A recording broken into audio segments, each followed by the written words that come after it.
à Tom de Vecult et puis à Andrea de Bimi de me rejoindre.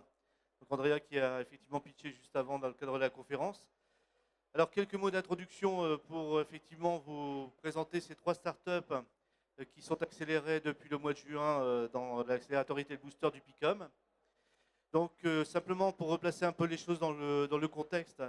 Donc le PICOM, parmi ses missions, effectivement, il est attendu sur le fait de pouvoir effectivement identifier, sourcer et qualifier des entreprises qui sont en capacité, on va dire, d'apporter leurs compétences et leur savoir-faire sur des projets de R&D collaboratifs qui sont montés au sein du PICOM. D'accord, on me dit d'aller m'asseoir, ce sera beaucoup plus confortable, effectivement. Donc en attendant qu'Andrea arrive, donc replacer le contexte. Alors effectivement, parmi les missions du PICOM, comme je vous le disais, l'objectif était également pour nous de pouvoir monter un accélérateur donc, sur la verticale retail, et donc d'identifier ces entreprises qui étaient en capacité d'apporter leur savoir-faire, leurs compétences sur justement la filière du retail. Donc c'est un accélérateur qu'on a lancé en début d'année. Donc la première phase de sélection a donc démarré en tout début d'année avec les premières entreprises qui ont été donc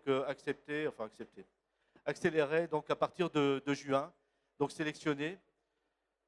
De façon assez classique, l'accélérateur va permettre effectivement aux entreprises de leur donner accès à des compétences en matière d'expertise en puisant au sein des entreprises qui sont partenaires du PICOM et en mobilisant des expertises internes. Donc un premier niveau d'expertise et un deuxième niveau qui est un peu plus, on va dire, stratégique, puisqu'on va solliciter, mobiliser les mentors qui sont principalement des dirigeants d'entreprise ou qui font partie du CODIR, du top management de ces entreprises pour les accompagner sur les aspects stratégiques et sur les aspects métiers. Voilà, donc écoutez très rapidement, donc, alors je vois qu'Andrea n'est toujours pas arrivé, mais on va pouvoir commencer. Alors parmi ces entreprises, donc on accueille Franck Selve de la société IVS. Bonjour. Alors Franck, est-ce que tu peux nous présenter en quelques mots ton entreprise, ta société, et puis exprimer également ce que le fait de pouvoir être accéléré depuis 3 mois a pu t'apporter? D'accord, merci Bruno. Alors IVS, c'est une start-up basée à Euratechnologies, spécialisée dans le traitement d'images. En gros, on met de l'intelligence derrière des caméras, donc on est capable de reconnaître des formes, des mouvements. Et on a sorti un premier capteur qui analyse le comportement des clients en magasin. Typiquement, on peut définir le nombre d'hommes, de femmes qui rentrent, estimer l'âge des personnes qui rentrent, le temps de présence en magasin et le parcours, par où ils passent, par où ils ne passent pas justement, comment on peut améliorer le magasin en fonction du comportement et de la typologie des clients. Donc c'est un petit capteur qui est assez simple, une solution SaaS assez low cost. Donc voilà, pour faire court, on est 10, essentiellement des informaticiens. Et sinon, le parcours d'accélération auquel j'ai eu la chance d'être sélectionné, et j'en suis très content, permet d'être en confrontation avec le terrain, mais pas dans une relation client-fournisseur, mais vraiment dans une relation bienveillante, partenariale. C'est-à-dire qu'il n'y a pas de langue de bois et les gens disent vraiment ce qu'ils pensent vraiment du prix, ce qu'ils pensent vraiment de la technologie, de l'avancée, de l'offre et de la façon de faire l'offre. Donc ça permet de co-construire en mode bienveillant une offre, et l'offre du coup elle a beaucoup évolué aujourd'hui, elle est beaucoup plus simple et plus claire pour nos clients. Et on a la chance aujourd'hui, je pense que ce n'est pas complètement décorrélé, on signe à peu près une nouvelle enseigne par semaine et plutôt des grosses enseignes. Donc voilà, merci encore. Merci Franck. Alors effectivement, donc, au sein de ces parcours clients, des formations professionnelles, de ces parcours d'accélération, on imagine évidemment des ateliers qui sont en fonction des attentes des entreprises. Et aussi, ce qui est important, c'est d'avoir le regard des distributeurs par rapport justement à leurs attentes, ce qui permet de faire bien matcher, on va dire, l'offre et la demande, et de permettre à ces entreprises, ces jeunes pour certaines, un peu moins jeunes pour d'autres, de pouvoir mieux se présenter, de pouvoir mieux pénétrer le marché. Donc, je vais laisser la parole maintenant à Tom Gauthier de Vecult, qui est également la deuxième entreprise accélérée de ce batch 1. Donc Tom, si tu veux bien présenter Vcult. Merci Bruno. Bonjour à tous. Donc, je suis Tom, je suis le fondateur d'une entreprise qui s'appelle Vcult, qui est également basée à Euratechnologies historiquement.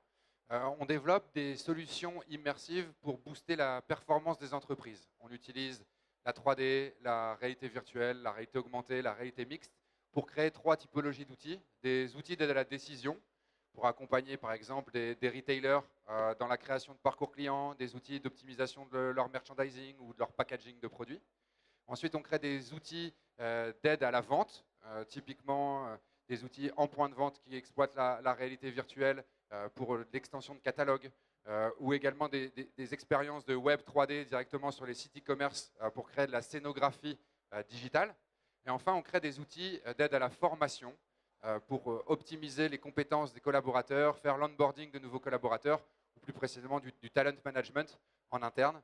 Là où le web permettait l'accès à la connaissance, la réalité virtuelle donne accès à l'expérience. Donc on va permettre soit à des clients, soit à des décideurs, soit à des collaborateurs de vivre des expériences qu'ils n'auraient peut-être pas pu vivre dans la réalité. Aujourd'hui, nous avons 3 verticaux de marché. Le premier, c'est le retail. Donc, on travaille avec des entreprises comme Decathlon, comme Leclerc, comme Boulanger, Etam, etc. Un deuxième vertical marché assez fort chez nous qui est l'industrie. On travaille avec Saint-Gobain, avec ArcelorMittal, avec EDF, avec Toyota. Et enfin, le dernier, c'est le luxe. On a gagné le prix d'innovation du groupe LVMH. On a intégré aussi leur accélérateur à Station F. Et du coup, on bosse avec pas mal d'enseignes du groupe LVMH, mais aussi avec L'Oréal et Balmain. Le Retail Booster a été parmi les accélérateurs auxquels nous avons participé, parce que l'entreprise a 9 ans, celui aujourd'hui qui a été le plus efficace, le plus efficient, même si je puis dire, puisque ça nous a déjà permis de revoir et de structurer notre offre retail, parce que le retail était assez nouveau pour nous, comme vertical marché au sein de l'entreprise. Ça nous a permis de packager cette offre, de la créer, de la tester auprès de retailers pour avoir leur perception. Et aussi également, ça nous a permis de signer d'ores et déjà des contrats, puisqu'on a déjà, grâce à Bruno Retail Booster, signé un partenariat, un contrat avec un retailer.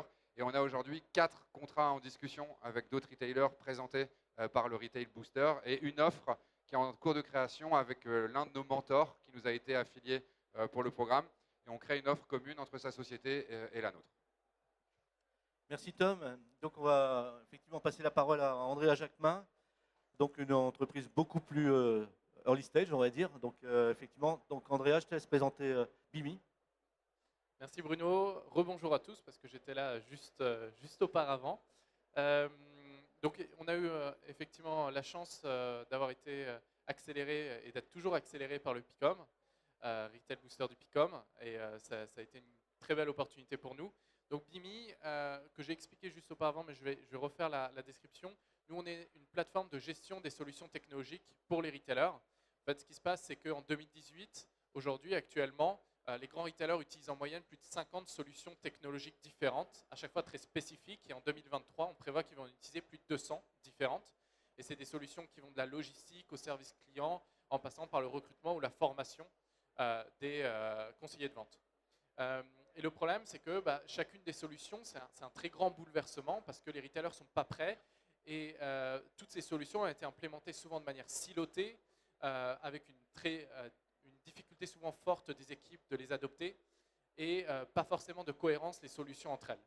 Et justement, nous, ce à quoi on veut répondre, c'est gérer cette inflation de solutions technologiques utilisées à travers une plateforme qui va permettre de passer d'une jungle de solutions aujourd'hui utilisées par les retailers en un environnement beaucoup plus structuré et d'utiliser tout le bénéfice que peuvent apporter ces solutions technologiques qui sont vraiment le fer de lance de la digitalisation des retailers.